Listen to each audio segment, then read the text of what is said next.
Começa agora. Diário Econômico Original.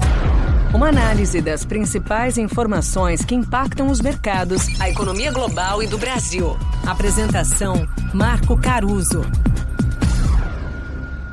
Bom dia. Hoje é quinta, 16 de março de 2023 e esse é o seu Diário Econômico Original. Aquela suposta boa digestão da crise dos bancos americanos acabou não durando muito tempo.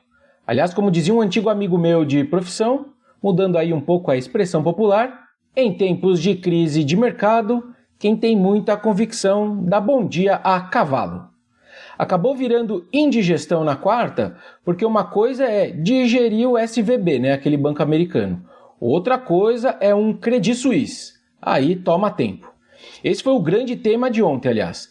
Qual solução vai ser dada, se é que vai ser dada, para o segundo maior banco suíço?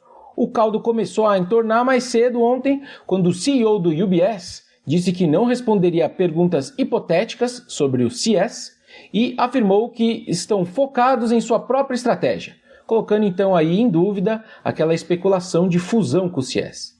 Fora isso, o presidente do Banco Nacional Saudita, que é o maior acionista do Credit Suisse, depois do aumento de capital que eles fizeram ano passado, também disse que não aumentaria sua participação no banco. A frase dele foi bem contundente, abre aspas. A resposta é absolutamente não, e por muitas razões. E pelo jeito ele não está blefando. Na verdade, existe uma questão regulatória aqui. Hoje eles têm 9,8% do banco. Se passasse de 10%, novas regras entrariam em vigor, seja pelo regulador deles, né, saudita, seja pelo europeu, seja pelo regulador suíço também. Outro evento que poderia ter ajudado, mas não foi o caso, foi o comunicado do Banco Central Suíço e da Autoridade Supervisora do Mercado Financeiro Suíço, dizendo que o banco já atende às exigências de capital e liquidez, de que não há risco de contágio direto dessa turbulência dos Estados Unidos no mercado suíço, mas que, se for necessário, vão fornecer liquidez para o Credit. Uma manifestação burocrática, digamos assim. No fundo, me parece que o regulador só atuaria de forma mais incisiva se fosse para proteger a economia doméstica suíça. Não seria para salvar o banco, que é global, mas para salvar a economia de eventuais impactos.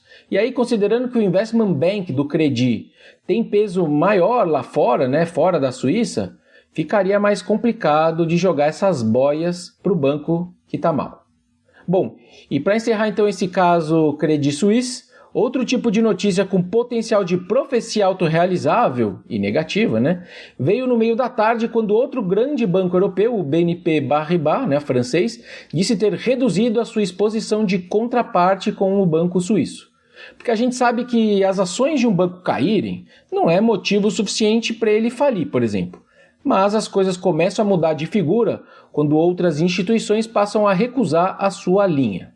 Nesse contexto todo, vai ser bem importante e interessante, pelo menos para mim, ver o que o Banco Central Europeu vai fazer na decisão dele hoje de juros. Sai às 10h15 no nosso horário. Até poucos dias atrás, a Lagarde, que é presidente do BCE, era explícita ao dizer que os juros subiriam 0,5%. E aí, à luz dos acontecimentos recentes, o mercado passou a precificar um ajuste pouco acima ali de 0,25%. Eu trouxe aqui ontem, né, o que a literatura acadêmica sugere quando você tem inflação alta, mais riscos de estabilidade financeira. Só que dada a mudança de quadro poucos dias antes dessa decisão e toda a dificuldade de se calcular o impacto econômico de tudo isso, acho difícil haver consenso no Banco Central Europeu sobre uma alta de 0,5%.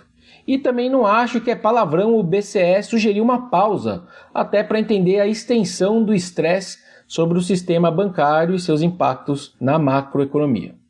Por aqui no Brasil, o presidente Lula disse que vai conversar hoje com o Haddad sobre a proposta de arcabouço fiscal elaborada pela sua equipe econômica.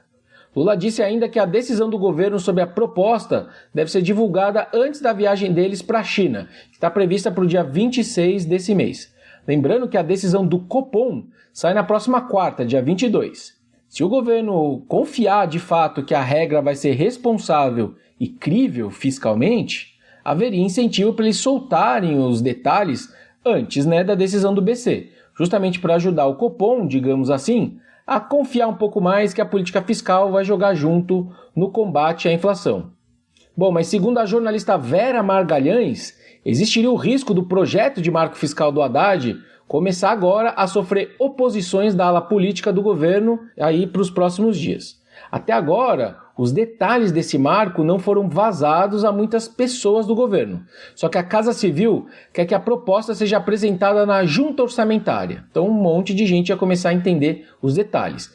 E dizem que a principal oposição dessa turma seria contra a sinalização de um superávit das contas muito rápido no tempo. Nem todo mundo é fã de responsabilidade fiscal. Só que aí nesse caso é melhor ficar chamando de austeridade para soar mais amedrontador nas suas narrativas. Bom dia, bons negócios e sorte sempre. Você ouviu Diário Econômico Original. Uma análise das principais informações que impactam os mercados, a economia global e do Brasil. De segunda a sexta, às 6 da manhã, no Spotify e YouTube.